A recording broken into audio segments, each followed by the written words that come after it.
Communication is something we have been doing for quite a while now, and we have done a pretty good job so far. If someone would want to convey something to you, you would understand exactly what he wants to convey, right? But still, there is a gray area that many of us still haven't figured out. What if someone is lying to you? What if someone is being deceitful? In that case, how would you figure that out?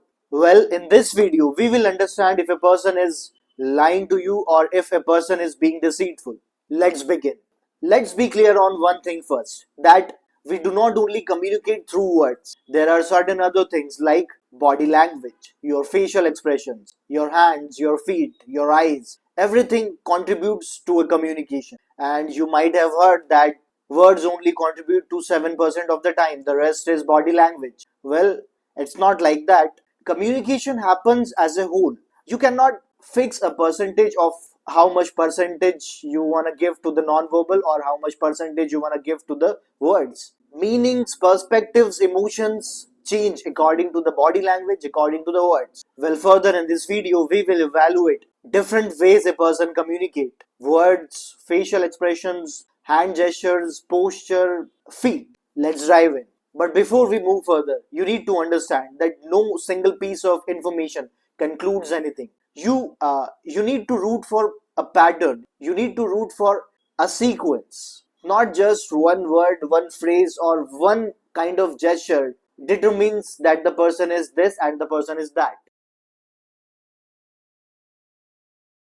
Within the human brain, there are two neural pathways for facial expressions. Let's call the first one as pyramidal tract, which is responsible for your voluntary expressions or macro expressions, and the other tract, let's call it extrapyramidal tract, which is responsible for micro expressions or involuntary expression. Now, what are these micro and macro expressions? If an expression on someone's face is longer, up to 4 seconds or long, it is considered under macro expressions. But this is not the whole thing about communication. There are certain twitches, really short, even 30th of a second expressions. Those things are called micro expressions. These occur for a really short time period.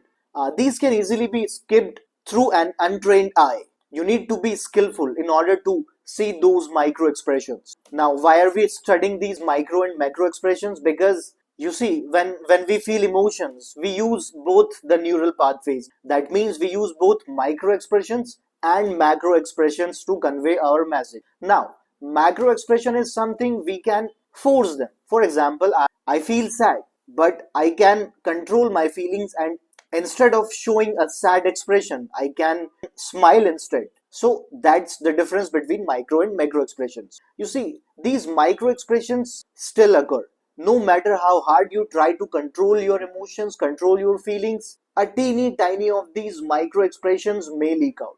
And you have to look for those micro expressions in order to see the real, the true emotion of that person. You all remember in childhood when you were really beaten by your mother and you had your tears up to here.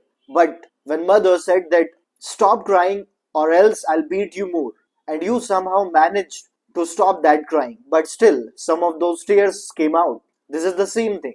You need to look for those micro expressions in order to figure out what that person really feels. Now, it's not just about expression. Your body language tells a lot about that person too. You can easily figure out if a person is lying if there is a contradiction between the body language and the words he speaks. For example, you are waiting for your friend outside the college. The moment he arrives, you ask him, how was the exam? And he says, it was great. I nailed it. But his body language is saying something else. His body seems to be constrict, compressed, and he is not making an eye contact while saying this to you. Now, these two things are telling the different thing. He may be lying with his words, but his body is telling the truth. The body language is something that is with the humans since the primitive age, since thousands of years. Now, hear this out. Before words came into existence, what was the way through humans communicated? It was non-verbal communication. Humans used to communicate through body language, facial expression, hand gestures. That was the only way to communicate through each other. The words came later in this chapter. So this thing has been inbuilt in the humans naturally. And you can easily figure out if someone is crying, if someone is smiling. You don't need to go to any classes in order to read these expressions. This is also naturally inbuilt in you. If someone is happy, you will know just by taking a good look at him. The person would be smiling. If someone is sad, you will understand by looking at him. If someone is really angry, you would know because that guy, that person would be demonstrating some angrier emotions, some angrier expressions. Now, some other body language through which you can understand if somebody is lying to you or being deceitful or hiding something from you. Lifting of the shoulders while admitting something true. If a person is lifting his shoulders like that, that means you can now become skeptical.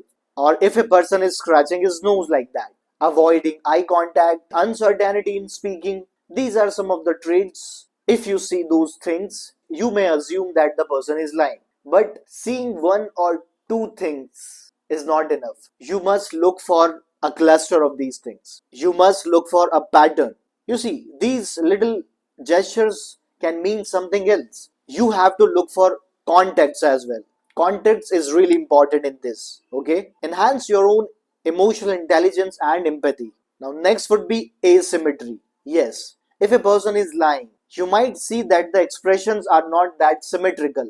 A person telling the truth would have a different set of emotion. The emotions would be symmetrical. You can look for those things. June Navarro, former FBI agent, has written a book on body language, suggesting how a person can be lying with the help of body language. I'll link that book in description. So if you're really interested, you can make a purchase. Non-verbal communication is inbuilt in humans, biological, and a result of evolution. Next, you can look for pacifying behaviors. You see, when a person is sad, or a person is afraid, or a person is really angry, and they might be trying to control those emotions. In order to do that, they might showcase something. Let's say a person is really afraid of something. He is getting scared because he was lying or something.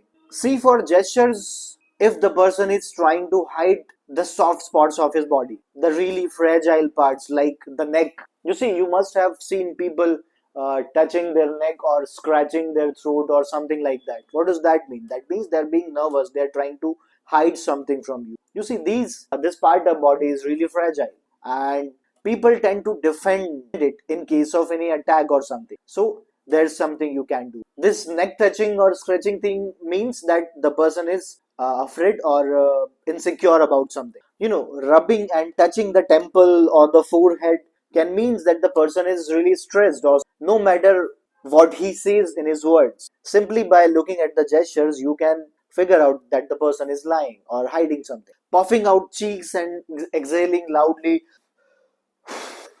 that means a person is now relieved of some kind of stress. Ventilating. You might have seen people unbuttoning their shirts and pulling it back. Why do they do that? They might be anxious or nervous about something, and now they wants to cool off. So that's one thing you can look for. Although again, context matters. Cooling off with the shirt can mean different things. That can simply mean that the person is hot and he wants a little cooling off. Again, you need to look for context. Situation, what is the situation here? You need to understand that, and you need to look for a cluster of those things. Crossed arms like that can mean that somebody is being defensive, or slumping arms like this, like loose arms, can mean that the person feels defeated or is feeling simply low about something, or that can simply mean that the person is tired.